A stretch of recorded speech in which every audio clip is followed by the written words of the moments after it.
제가 정치를 시작한 거는 20대 때 지역구 의원님들이 뵀는데 인사도 잘 하시고 이렇게 화려한 모습만 좀 본 것 같습니다. 그래서 진짜 멋진 모습만 기억에 남아서 그거를 이렇게 반복하고 멋있다라고 하다 보니 저도 어느 순간에 정치 쪽에 이렇게 인생의 한 부분을 투자하게 된 것 같습니다. 그래서 이렇게 됐고, 저는 그 학창 시절에 개그맨처럼 학생들 반 친구들을 웃기는 게 제 특기였거든요. 생김새는 그렇게 안 생겼어도 이렇게 개그맨 흉내를 내고 반에서 애들이 웃기다 보니까 반장 선거에 나가더라도 그냥 반장 선거 나가볼까? 라고 해가지고 갑자기 선택해서 나가서 한 표 차로 당선도 되고, 그만큼 인기 투표에는 좀 자신이 있어서 그런지 정치에 대한 그런 부담감은 좀 없었습니다. 아까 말씀하셨듯이 청년 37살 때 제가 출마를 해서 첫 번째로 떨어졌었는데, 우리 박경태 의원님처럼 열심히 뛴다는 그런 자신감은 있지만은 총 투표수의 시의원 선거는 15% 받기가 쉽지 않거든요. 그래서 예를 들어서 제가 아까 전에 저희 지역구는 5만 명인데 당선표가 한 4,500표에서 5,000표 정도 되거든요. 그게 투표하는 연령대가 어르신이다 보니까 저희 청년들이 더 입성하기가 쉽지는 않다라는 그런 생각을 했고, 처음에는 열심히 하겠구나라는 생각을 했지만은 신뢰를 제가 얻지를 못했나 봐요. 그래서 근데 이제 박경태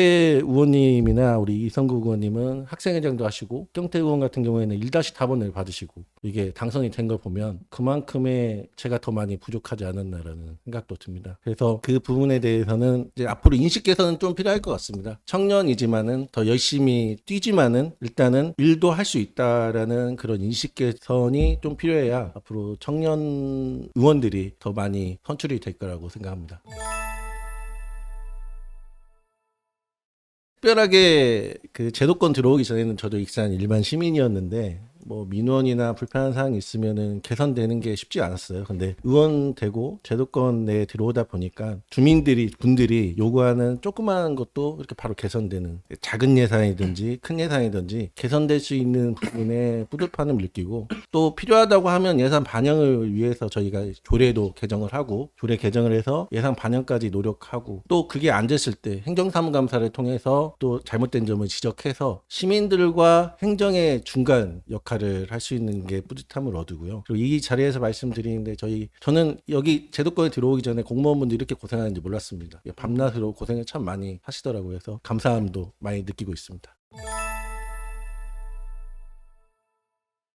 아까 전에 그 토목환경과를 나오셨는데 공학만 3년 했다는 거는 그만큼 이제 기본이 이제 뭐든지 기본을 잘 다져놓고 그렇죠. 내 일을 해야 된다는 얘기인데, 전 처음에 이제 괴리감이 뭐냐면은 의원이면은 다 되는 줄 알았어요. 근데 막상 들어와 보니까 행정에 대한 예산 편성권은 없고 감시에 대한 그런 부분이 있다 보니, 저희도 지역구를 많이 돌아다니는 만큼의 민원이 발생했는데 민원 입구를 예산이거든요. 그래서 저희가 주장하는 예산을 행정했다 얘기를 하면 이제 지자체장님의 어떻게 보면은 판단에 의해서 순번이 나눠지거든요. 그런 부분들이 예산을 세울 수 있는지 없는지에 대한 그런 것도 어떻게 보면은 의원의 역량이긴 하지만 행정의 권한을 갖고 있다 보니까 많은 민원을 받고 또 그거를 그만큼 소화를 못할 때 그런 좀 아쉬움도 있고 마음대로 안 되는구나 그런 생각도 많이 듭니다.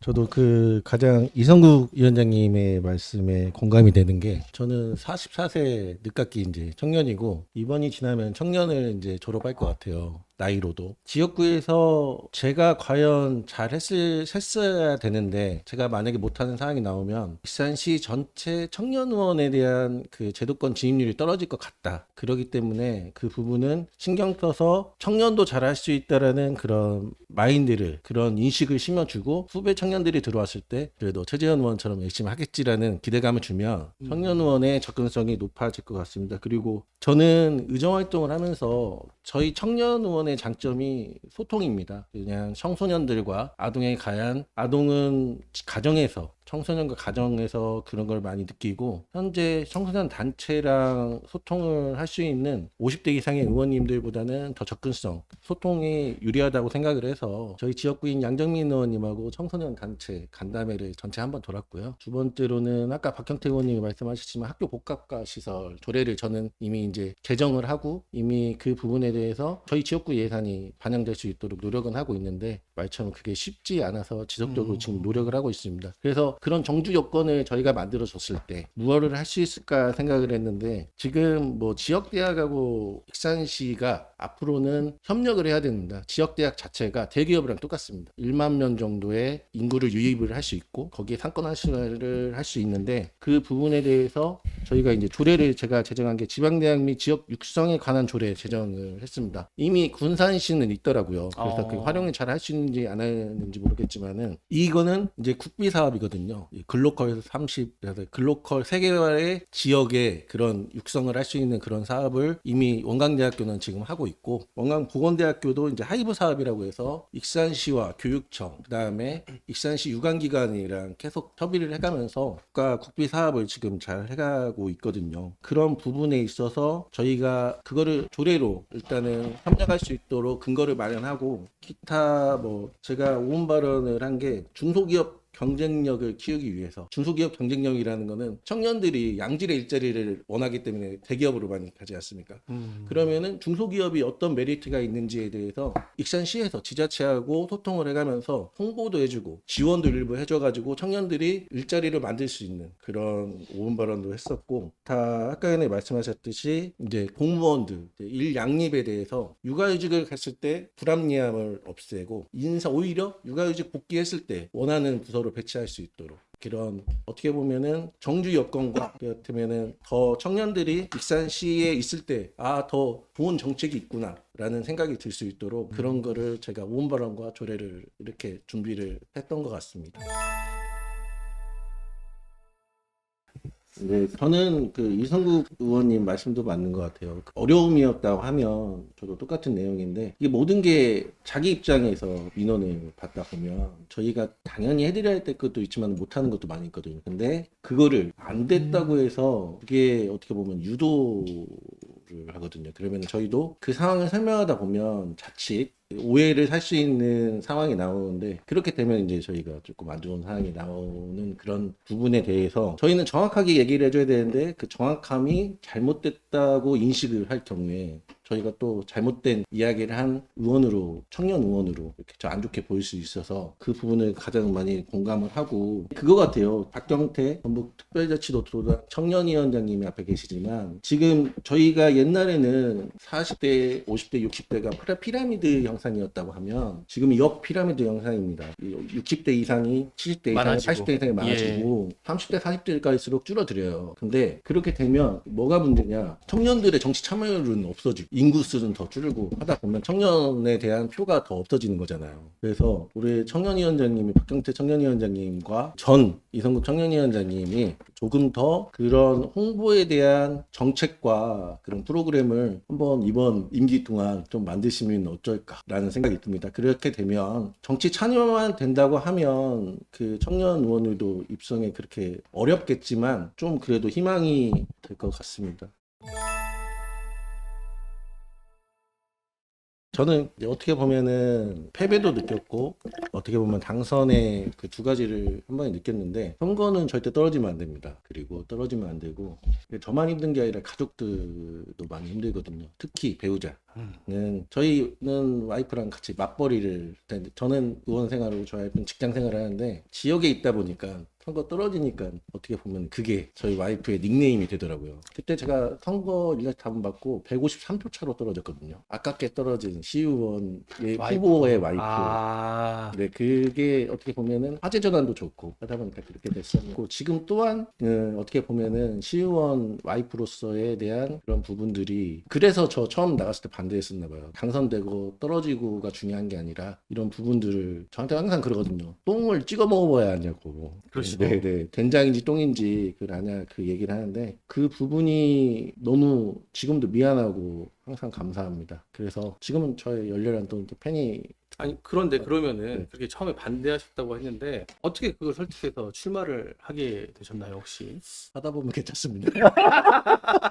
약간 이런 건가요? 허락을 받는 것보다 용서를 구하는 네, 이런 느낌인가요? 네, 네, 용서도 구하고. 네, 그러면 그렇습니다. 혹시 자녀분들은 나이가 어떻게 되시나요? 저는 빨리 결혼을 해서 저희 첫째 24살이고 어. 둘째가 이제 고등학교 2학년인데, 첫째가 어떻게 보면은 이성국 의원님하고 저하고 나이 차이보다 저희 첫째하고 이승국 의원님과 나이 차이가 더 좁을 거예요. 그러니까 제가 오바마 대통령이 대통령 그로서 엄청 젊은 나이에 당선이 됐잖아요. 네. 근데 정치를 시작하기 전에 자기 아이들을 설득해야 된다. 그러니까 네. 그런 아이들도 이해할 수 있을 만큼 정치 소신 또는 쉽게 설명할 수 있는 그게 있어야 된다고 하는데 혹시 아이들하고는 얘기가 잘 되셨나요? 저희 아이들도 그러면 그때 당시로 치면은 첫 도전했을 때가 네. 몇 살이었죠, 아이가? 아이가 저희 첫째가 고등학교 1학년. 고1 때 네. 첫 도전하셨으니까 네. 그래도 고1이면은 생각이 다 자기만의 생각이 있을 수 있는 나이잖아요. 이제 아빠의 의견을 존중해줬고 그렇게 잘 따라왔고 이제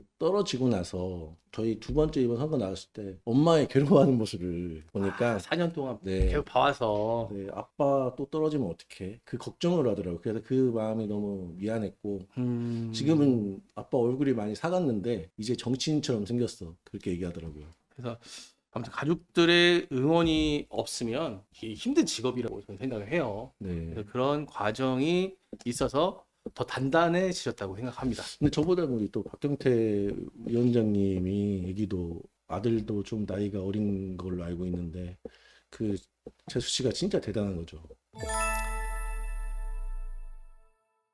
소외되기보다는 첫 번째는 공감대 형성이 좀 부족한 것 같아요. 공감대 형성이라는 건 저희가 50대 이상의 주민분이나 이렇게 관계되시는 분들과 소통을 할 때 경험이 부족하잖아요. 그렇기 때문에 그 부분이 저희도 한편으로는 부족함을 인정을 하고 그 얘기를 좀 잘 받아들여서 이거를 잘 풀어 나가야 되는데 그게 편파적일 때가 있거든요. 아까 말씀하셨듯이 의도적이고 편파적일 때를 저희 청년 의원들은 닥칠 때가 많이 있습니다. 근데 그거를 잘 슬기롭게 해결해야 되겠지만은 꼭 그거를 나쁘게만 생각하지 않고 어떻게 하면 슬기롭게 잘 풀어나갈까라는 생각을 가져야 앞으로에 대한 그런 경험치도 쌓이고 경험치가 쌓인 만큼의 실력도 늘 거라고 생각합니다. 그래서 꼭 그런 일들이 많이 있지만은 그거를 생각의 관점을 약간 바꿔보면 저희 밑에 이제 청년 의원들도 잘 따라올 수 있는 슬기로움이 생길 것이다.